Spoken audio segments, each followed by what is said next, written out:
안녕하세요. 안녕하세요. 네, 식사요법 같이 진행할 이경연이라고 합니다. 자, 영양학 때 한번 제가 인사드렸었습니다. 그래서 그 식사요법 같은 경우에도 전체적으로 이제 문제 경향이 어떠한지, 어떤 식으로 나오는지 설명해드리고 이제 1교시 수업부터 들어가도록 할게요. 먼저 식사요법 이론서 앞에 차례 부분을 봐보시게 되면은 쭉 차례가 나와 있죠. 그래서 식사요법 같은 경우에는 1교시 문제예요. 그래서 1교시 문제 60문항, 60문항 이렇게 해서 크게 두 과목이 있고요.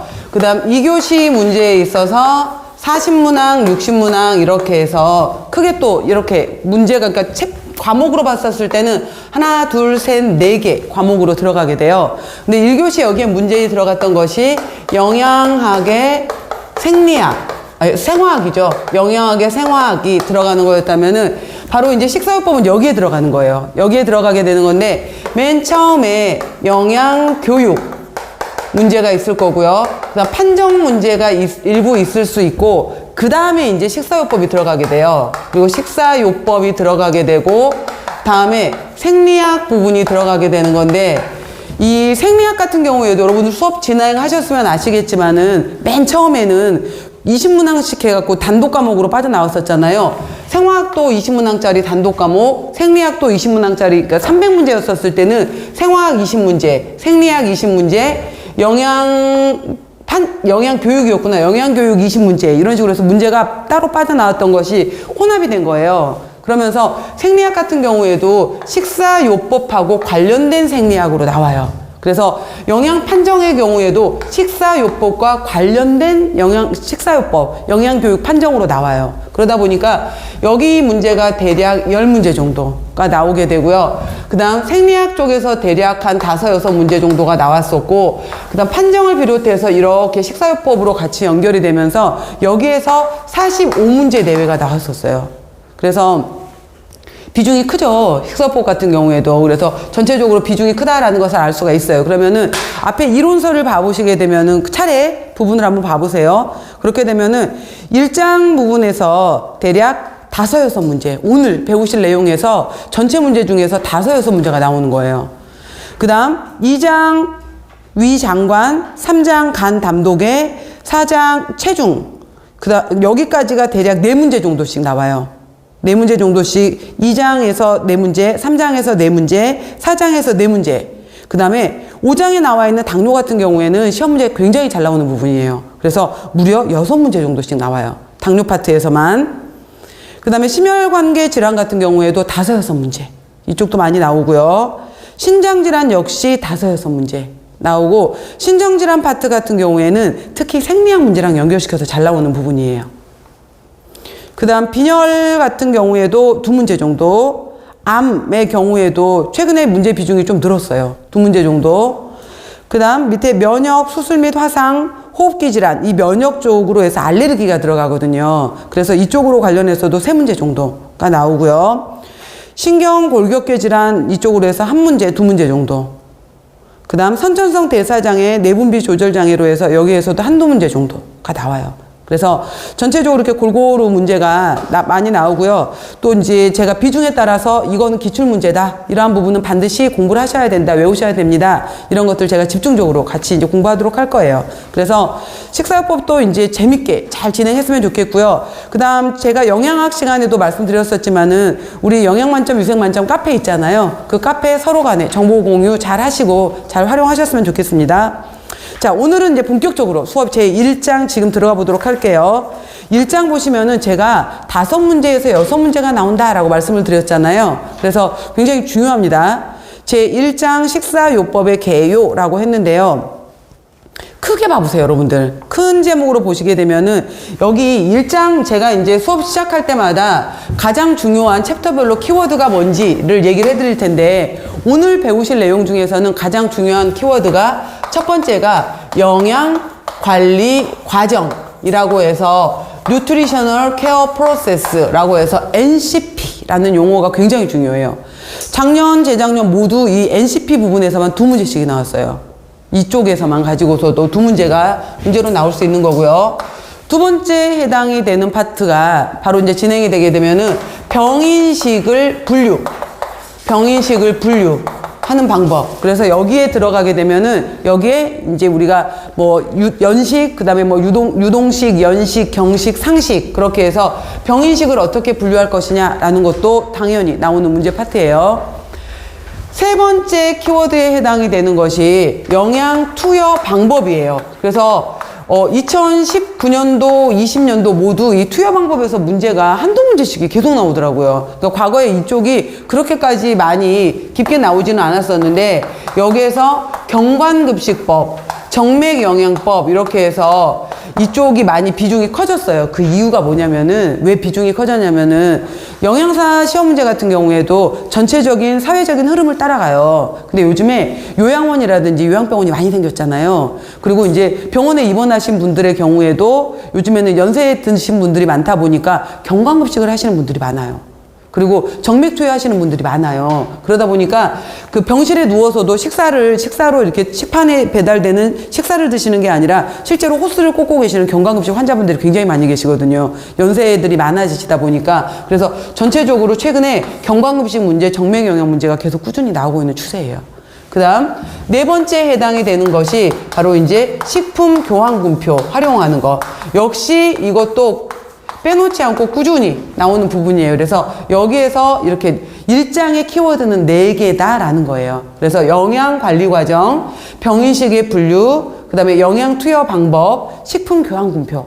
그래서 오늘 이번 첫 번째 시간이 끝난 다음에 내가 빈 종이를 가져다 놓고 나서 이것이 무엇인지 쓸 수 있는지, 병인식을 내가 분류할 수 있는지, 그 다음에 경관급식과 정맥영양의 특징, 하고 방법을 내가 얘기할 수 있는지, 식품교환군표를 내가 표를 그려놓고 나서 계산을 할 수 있는지.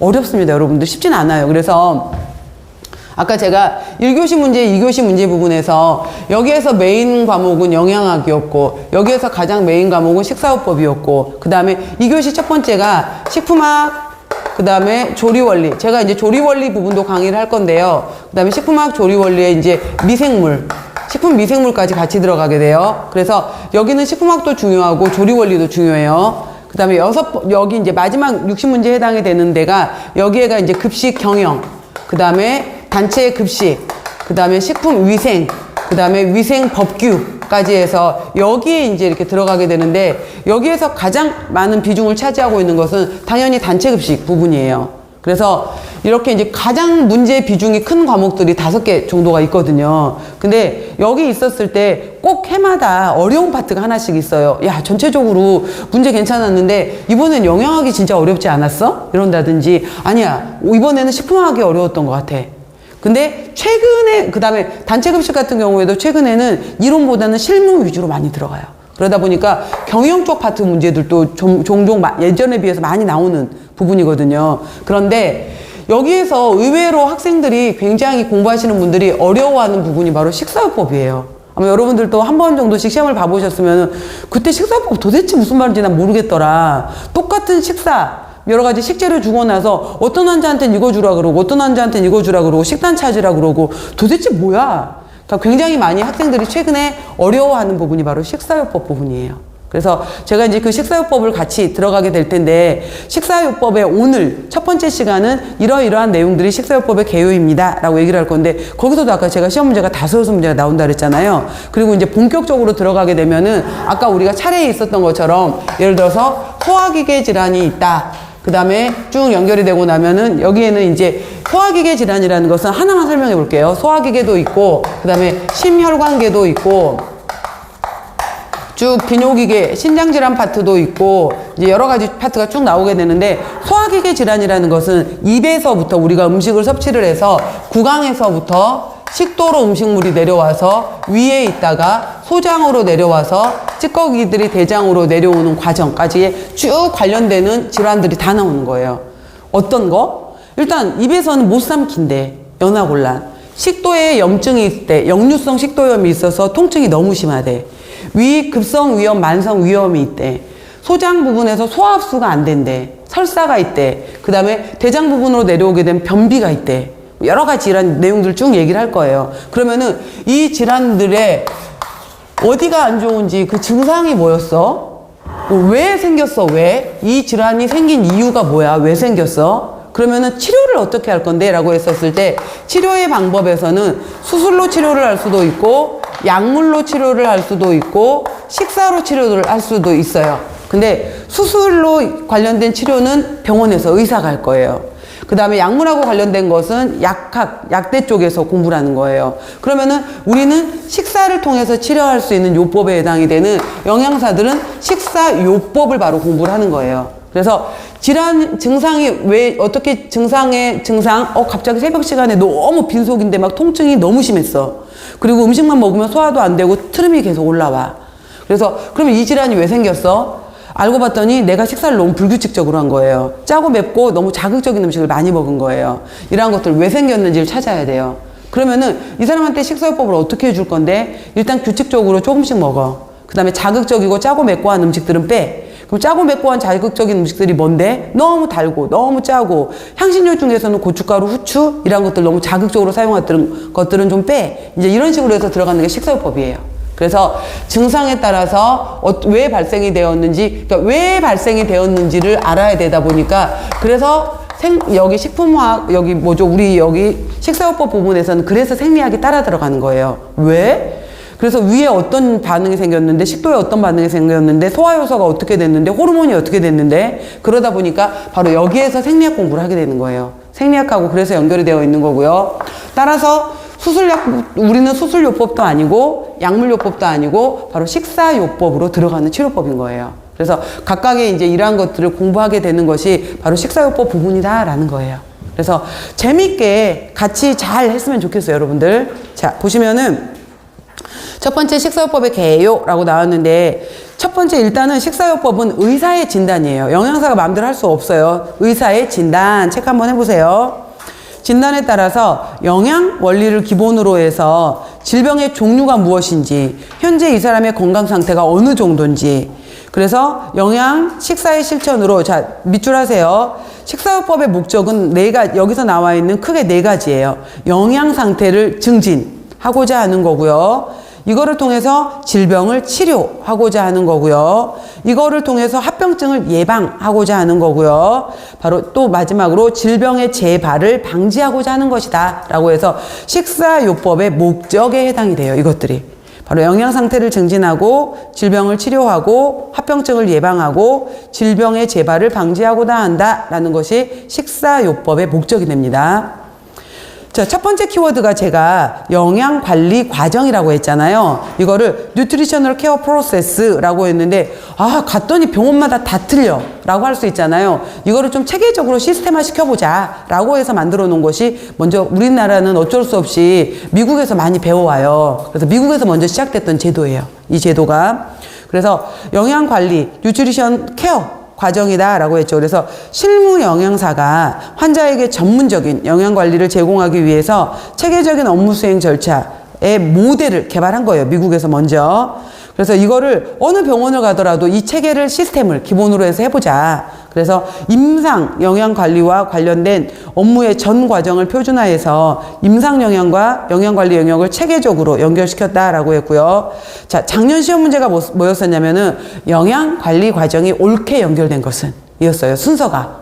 그러니까 간단한 문제였죠. 그래서 영양관리 과정이 옳게 연결된 것은 그래서 밑에 보시면은 1단계, 2단계, 3단계, 4단계 있잖아요. 이거 순서 찾는 문제. 그러니까 첫 번째 이거 이제 문제로 나왔었거든요. 그래서 NCP는 맨 처음에 오늘 입원한 이 환자가 어디가 문제가 있고 어느 정도 문제가 있는지 일단 판정을 내려야 될 거 아니에요. 판정이 첫 번째예요. 그래서 두 번째, 이 사람이 그래서 위에 문제가 있다는 거야. 심장에 문제가 있다는 거야. 신장에 문제가 있다는 거야. 왜 생겼다는지 그걸 진단을 내려야 돼요. 진단.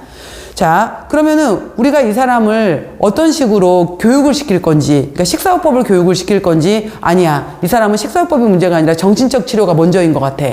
그래서 왜 우리가 비만 환자들 같은 경우에도 폭식장애 환자들도 정신과적 치료가 먼저거든요. 그럼 간호사한테 먼저 보내야 될 것 같아. 신경정신과로 먼저 보내야 될 것 같아. 그 다음에 뭐 어떤 교육, 어떤 걸 이 사람한테 먼저 해줘야 될까? 이거를 영양중재라고 하는 거예요. 중재. 그 다음 이 사람이 잘 따라오고 있는지 모니터링 계속 해봐야 될 거 아니에요. 모니터링하고 평가한다라고 해서 순서 알아놓으셔야 돼요. 여러분들 4가지 단계로 구성되어 있다. 서로 다 연결되어 있는 거죠. 그래서 잘 외우세요. 자, 같이 읽어볼게요. 영양관리 과정을 영어로 대문자로 뭐라 그런다고요? NCP라고 해요. 자, 1단계 환자가 들어오면 뭐부터 해라? 영양 판정. 2단계 이 환자를 어떻게 해라? 영양 진단해라. 3단계 영양 중재. 4단계 어떻게 해라? 영양 모니터링하고 평가해라. 그래서 안 되면 다시 처음으로 돌아가야 돼요. 피드백. 이런 식으로 4가지 순서. 자, 하나하나씩 들어가 볼게요. 영양 판정은 뭐냐? 라고 하게 되면은 첫 단계로 영양과 관련된 문제. 그래서 여러분들 왜 우리가 병원에 가게 되면 문진표 작성하잖아요. 그러면은 과거에 어떤 병력을 앓으셨습니까? 현재 어떤 약을 먹고 있습니까? 집안의 직계가족 중에 어떤 질환을 갖고 계십니까? 뭐 음주는 얼마나 하세요? 흡연은 하십니까? 운동은 얼마나 하세요? 물어보잖아요. 그게 바로 판정하는 거예요. 자, 넘겨보세요. 넘겨보시면은 바로 이거예요. 영양 판정 방법에 해당이 되는 것이 크게 5가지로 나와 있어요. 그래서 맨 오른쪽 거부터 보시면은 식사조사. 최근에 어떤 식사 하셨어요? 어떤 음식 좋아하세요? 이렇게 물어보는 거 있잖아요. 어제 아침부터 저녁까지 어떤 거 드셨나요? 이렇게 물어보는 것들. 식사조사라고 해요. 그 다음에 밑에 과거 시계 방향으로 내려와 볼게요. 환자, 과거에 어떤 질환을 앓은 적이 있나요? 수술한 적이 있나요? 뭐 이렇게 물어보잖아요. 그런 것들, 과거력이라고 하는 거고요. 그 다음에 환자의 키, 몸무게, 그 다음에 최근에 몸무게의 변화가 어땠나요? 신체 계측, 현재 비만인지 부종인지 아니면 여러 가지 것들 체크해 보는 것들, 신체 계측, 생화학 검사, 소변 검사하겠어요. 그 다음에 뭐 혈액 검사, 그러니까 혈액 검사하겠어요. 엑스레이 찍어볼게요. MRI 찍어볼게요. 뭐 이런 것들 있잖아요. 생화학 검사. 그 다음에 클리니컬 검사라고 해서 임상조사. 저 봐보세요 라고 하면서 그 환자의 눈동자 보는 방법 있잖아요. 그래서 눈 밑에를 본다든지 혀 내밀어 보세요 라고 했었을 때, 지금 여러분들 다 마스크를 끼고 계셔서 그러는데 혀를 내밀었었을 때 혀가 불투명한 게 정상인 거 맞아요. 근데 혀가 매끈매끈하면서 빨갛다. 이거 문제가 있는 거예요. 그래서 특히 이제 노인으로 가게 될수록 미각을 잘 못 느끼게 돼요. 그러한 것들 중에 하나가 혀에 이상이 있게 되는 건데 아연 부족하고도 관련이 있거든요. 혀가 불투명하고 거친 게 맞는데 혀가 맨질맨질해졌다라고 하게 되면은 이것도 이제 입안에 여러 가지 병이 있다는 걸 나타내는 증표가 되거든요. 그래서 혀를 본다든지 눈을 본다든지, 그 다음에 왜 우리 부종 같은 경우 있잖아요. 쿡 찔러봤는데 바로 피부가 튕겨져 나와야 되는데 쿡 찔렀는데 안으로 들어가서 안 나와. 그 다음에 머리카락을 염색한 게 아닌데 최근에 머리카락이 너무 많이 색깔이 변하고 머리카락이 계속 많이 빠졌어. 이런 것들을 눈으로 환자가 체크해 볼 수 있는, 의사가 체크해 볼 수 있는 것들 있잖아요. 이걸 임상조사라고 하는 거예요. 이렇게 이제 여러 가지 방법으로 봐요. 보시면 첫 번째, 환자의 사회력, 병력 이런 것들을 보는 거예요. 과거에 어떤 질환이 있었나요? 수술했나요? 약물은 어떤 거 드시고 있나요? 그 다음에 뭐 이러한 것들, 배변 습관, 변비 없으신지 이런 거 물어보는 것들. 그 다음에 이거에 따라서 뭐 교육 수준, 직업, 종교, 수입 정도, 주거 이런 것들도 쭉 관련이 있어요. 그 다음에 건강, 영양과 건강에 대한 인식이라든지 태도 이런 것들이 사회력, 병력하고도 관련이 돼요. 그 다음 두 번째 보시면 신체 계측인데 신장, 체중, 그 다음에 상완둘레. 여러분 상완둘레가 어디예요? 상완둘레가 어딜 것 같아요? 상완둘레는 어디냐면은 어깨에서부터 팔꿈치까지 해서 여기에서 우리가 이렇게 알통 앞으로 내미는 걸 이두근이라고 하거든요. 이렇게 뒤로 돌리는 걸 삼두근이라고 해요. 그랬을 때 어깨에서부터 팔꿈치 사이에 여기를 찝어보는 거예요. 그래서 근데 그러면은 우리가 몸에 해당이 되는 것이 가운데 뼈를 기준으로 해서 있었을 때 뼈 한가운데 뼈가 있게 되고요. 우리 뼈를 만져보고 팔뚝을 만져보게 되면 가운데 뼈가 있게 되는 거고, 그 바깥쪽으로 근육이 있어요. 그 다음에 그 바깥쪽으로 바로 이제 체지방, 피하지방이 있게 되는 거거든요. 그래서 뼈, 근육, 피하지방인데 바로 팔뚝의 둘레를 통해서 팔뚝을 캘리퍼로 찝어본 적 있을 거예요. 이렇게 찝어봄으로써 이 사람의 피하지방 정도가 어느 정도 되는지, 이 사람의 근육 정도 이런 것들을 체크해 볼 수가 있어요. 팔뚝 정도로 해서 이 팔뚝에 해당이 되는 것을 상완위라고 하는 거예요. 이게 우리 몸의 이제 영양 상태를 반영할 수가 있어요. 상완위가. 그 다음에 삼두근 피부 두겹 두께 이렇게 이제 찝어보는 거, 캘리퍼로 피하지방이 얼마나 되는지, 엉덩이 분의 허리 둘레 이런 식으로 숫자할 수 있는 것들 있잖아요. 이러한 것들 우리가 신체 계측이라고 한다라는 거예요. 숫자, 뭐 킬로그램으로 나온다든지 센티미터로 나온다든지 이렇게 잴 수 있는 것들. 생화학 검사는 가장 객관적인 데이터겠죠. 혈액 검사, 소변 검사, 엑스레이, MRI 찍어보면 딱 알잖아. 현재의 체단백, 내장 단백, 면역 기능, 그 다음에 혈액 이런 것들 쭉 비교해 볼 수 있는 것들. 그래서 가장 객관적이다. 밑줄 한번 해놓으세요. 가장 객관적으로 환자의 영양 상태를 나타낼 수 있고 즉각적으로 측정할 수도 있다. 근데 이 사람이 먹고 있는 약물하고 관련이 될 수 있기 때문에 이건 조금 조심해라 라는 내용도 있고요. 약물과 영양소 간의 작용이라든지 환자가 어떤 질환을 앓고 있는지, 그 다음에 체내 수화 정도. 이게 무슨 말이냐면은 하이드레이션이라고 했는데 여러분들 혹시 비압법이라고 해서 전기전도 올라가서 체지방 측정해 본 적 있죠? 체지방 측정기. 그러면 체지방 측정하러 올라갈 때 맨손으로 손잡이 잡아야 되고 맨발로 발판에 디뎌야 되잖아요. 잡아본 적 있죠? 체지방 측정. 그러면은 쭉 이제 지나가면서 뭐 왼쪽 허벅지는 오른쪽 허벅지는 복부는 왼쪽 이렇게 이제 지방 함량 쭉 나오잖아요. 근데 이 사람이 그 전에 화장실을 갔다 왔다든지 그 전에 사우나를 갔다 왔다든지 이렇게 된다든지 이 사람이 갑자기 이거 측정하기 전에 물을 1리터를 마셨다든지 이렇게 되면은 이게 값이 좀 달라질 수 있어요. 같은 사람인데도. 물을 너무 많이 땀을 흘려버렸는지 배출을 해버렸는지 뭐 그런 얘기들이에요. 중요한 건 아니고요. 스트레스 이런 거에도 영향을 받을 수 있다라는 것도 있고요. 네 번째, 식사 섭취 조사 보시게 되면은 환자한테 물어보는 거예요. 이거는 환자한테 물어봐야 돼요. 세 번째 보시면은 24시간 회상법 같은 경우에는 어제 아침에서부터 저녁까지 뭐 드셨는지, 왜 우리 기록해 오라고 하는 거 있잖아요. 그런 것들을 24시간 전날 걸 물어보는 거예요. 근데 이것도 있어요, 여러분들.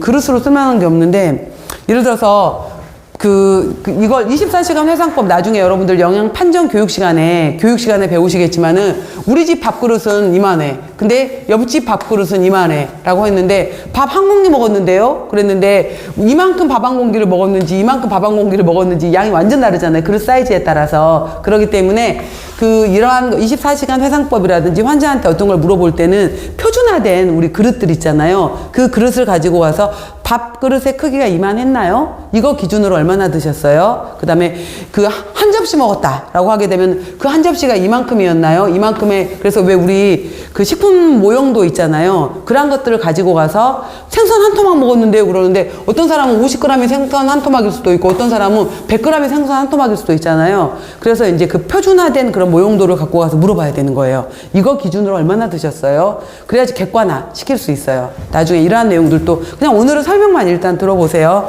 그래서 24시간 회상법은 전날 거를 물어보는 거구나. 그 다음에 식품 섭취량 조사, 그 다음에 식품 섭취 빈도 조사는 뭐냐면은 왜 그런 거 있잖아요. 여러분들 한 달에 일주일에 음주 횟수가 얼마나 되세요? 그 다음에 고기를 몇 번이나 드세요? 생선을 몇 번이나 드세요? 어떤 음식을 더 좋아하세요? 이렇게 물어보는 것들 있잖아요. 몇 번이나 드세요? 일주일에, 한 달에. 이렇게 물어보는 것들을 식품 섭취 빈도 조사라고 해요. 그 다음에 식사 일기를 써오게 한다든지 실제 계산을 하든지 그래서 이런 것들이고요. 밑에 보시면은 그냥 쭉 읽으시면 돼요. 이거는 음주, 그 다음에 어르신들 같은 경우에는 식사 섭취 조사할 때 치아 진짜 중요해요. 그래서 어른들 같은 경우에 요즘은 이제 우리가 임플란트가 워낙 발달이 돼서 그냥 이 치아를 심잖아요. 심는데 과거에 임플란트가 발달되지 않았을 때는 다 이빨을 뽑고 다 틀니를 했잖아요. 근데 저도 몰랐는데 틀니 같은 경우에 특히 윗니 같은 경우에는 이렇게 입을 거는 과정에서 위에 해당이 되는 틀니가 단단한 금속 물질이 입천장을 덮어버려요. 얼마나 답답하겠어요. 여러분 생각해봐. 치아만 끼우는 것이 아니라 이렇게 동그랗게 된 막이 이렇게 입천장을 덮어버리는 거예요. 그러니까 그게 항상 입 안에 있다고 생각해보세요. 입천장을 꽉 조이고 있다고. 그래서 맛을 못 느껴요. 그래서 틀니를 하고 있게 되면은 이게 내가 진짜 제대로 씹고 있는 건지 입에 들어왔을 때 이게 향도 제대로 못 느끼고 맛도 제대로 못 느낀대요. 그래서 어르신들의 경우에는 치아 손실 여부가 음식 섭취하고 진짜 중요해요. 그래서 못 씹어, 뜯지를 못해, 아파서 못 먹어 이렇게 말하는 것들. 그래서 치아도 굉장히 중요해요. 여러 가지. 그래서 이러한 여러 가지 의치 사용 여부, 그 다음에 신경성 식욕 부진, 입맛의 변화, 미각의 상실, 저작, 씹지를 못해, 삼키지를 못해, 문화와 종교에 따른 식품 선택의 제한. 이건 뭐냐면은 그냥 들으시면 돼요. 문화와 종교에 따른 식품 선택의 제한은 나는 이슬람교도야. 그러면은 돼지고기 먹지 마세요. 난 힌두교야. 소고기 먹지 마세요. 그 다음에 우리나라 뭐 기독교 종교 중에서도 뭐 그 제7일 안식일교회 이런 데는 또 육류 섭취 과다한 거 금하잖아요. 뭐 여러 가지 종교에 따라서 또 음식을 안 먹는 것들, 이러한 것들도 굉장히 중요하다. 그 다음에 외식의 빈도, 또 드시고 있는 약이 뭐가 있는지 이런 것들도 식사 섭취 조사하고 관련이 되어 있더라라는 거예요.